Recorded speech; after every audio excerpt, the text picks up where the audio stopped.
dreadlocks. You never had dreadlocks. No one has seen your face till date.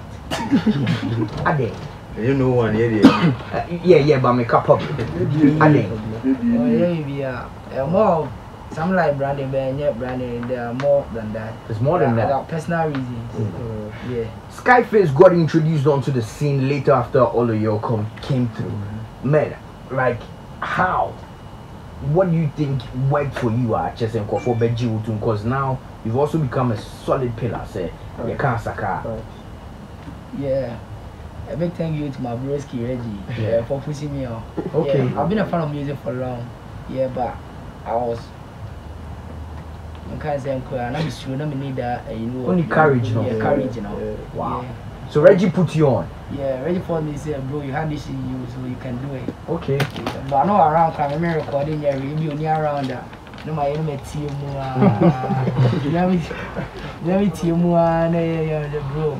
Love you, what's up, yeah. For style, you're different from Omunya, a kind of melodious, cool level be.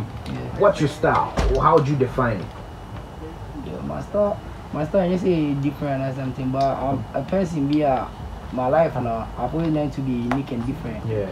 From the crowd. That's why. That's why. Yeah.